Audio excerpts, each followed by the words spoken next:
Downtown Kuala Lumpur, a place of cultural acclaim at the height of its prime in the 60s and 70s, and home to the iconic Petaling streets.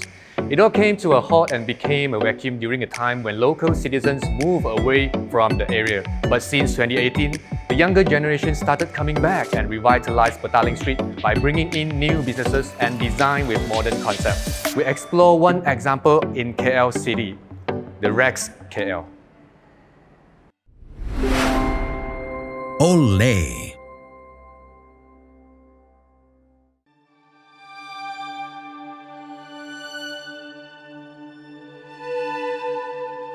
Talk about Rex KL, it's almost like a student talking about their final projects in school, because we envision the program, we talk about afterlife of architecture.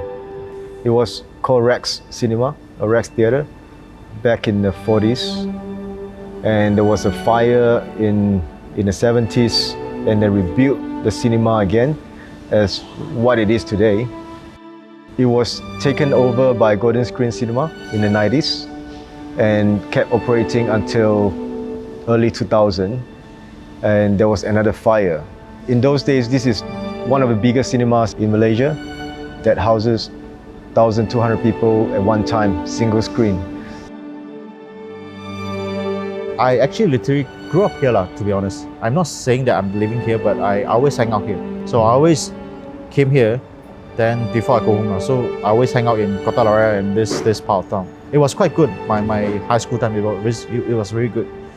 And you know, when people say Lok Po, right? You know, there's a word terms of Lok Po from other part of suburb, right? When they come to KL, they must have something to do, you know. But I think this part of the reason to come back to town, right, is dying, because a lot of business move out. It was quite a landmark back then. But unfortunately, after they left, it was disused and it was rented to hostel, and it became what it was when it came in. It was a micro-living space to glorify it, but it was very unhygienic. In the past 10 years, they can see the whole Petaling Street, right, is full of all this culture that not belongs to us. So the owner is like a prominent, you know, because they own quite a bit of properties here. So they also the one who started the cinema. So they work together with Shaw Brother and built this for them. So it's one of the biggest cinema back then.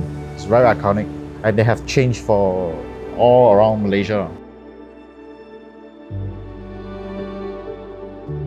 There's a disconnect in memories.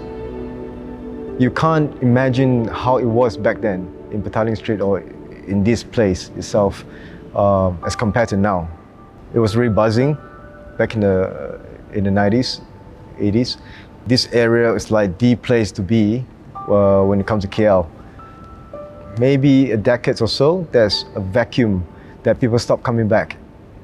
And after that, there was we're entering a phase, which is what you see now since 5 years ago, that people start coming back to Petaling Street. It was quite bizarre to think of it that there's a discontinuation from a very glorious days till now, and there's a missing piece where people almost forgot about Petaling Street. And we saw this building that's huge, right, in the middle of this very high density urban area. And we thought there's a lot of things we can do to utilize the space and bring back community and culture, because the volume of the mass that's sitting in the middle of this density. But good news, we have things coming in slowly, and the book assets coming in. And by this year, by Q2, I would say June, July will be fully operated, the whole building. The building is already beautifully designed for such a capacity. So when we came in, we hope that we can preserve what is left by not overdoing it, but at the same time, give it a new upgrade to cater for contemporary needs. Most people think the architect's job is to build something, but sometimes you can just build nothing and still create a space. No matter how green a building you're going to build, the process itself is not green, cannot be green.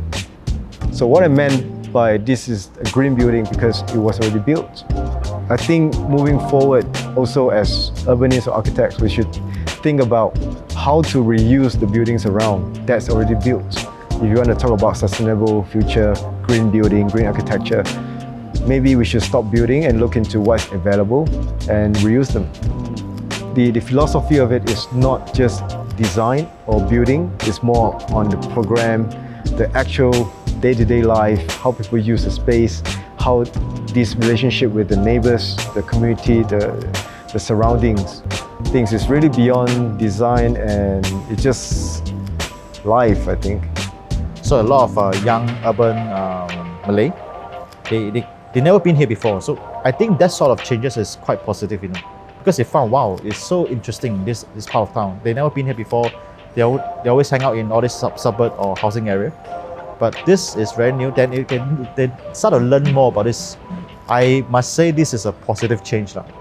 For me, right, this sort of building, you need to spend like in certain standard of capital, right, to achieve things that we want to achieve. But that's why we play a bit slower than we expected. So now you see in 2020, you see the change of Petaling Street, but we also very invested in bringing in activities and try to activate it with F&B, with events, activities, cultural shows, because that's what we like to see in a city. We started as an idea to build as a hub, right, in the middle of a city that caters for everyone's needs. But then that becomes a new reality. So we have new faces, we have new communities, we have new businesses that is part of the fabric of the city, which I think is also quite unique in the sense of Kuala Lumpur. You don't see that in many other cities. We always use the phrase urban living room because that's how I felt about it. It's a place that you can meet your friends, a place you can work, a place you can chill out, have your food. It's almost like the things that you would do in your living room. So we always say, this is your urban living room. Come and chill out. The changed perceptions of the central city area can be healthy for resource-deprived communities who have previously been ignored. With all that has been said, what other exciting stories do you see in KL? Comment down below and let me know. See you next time.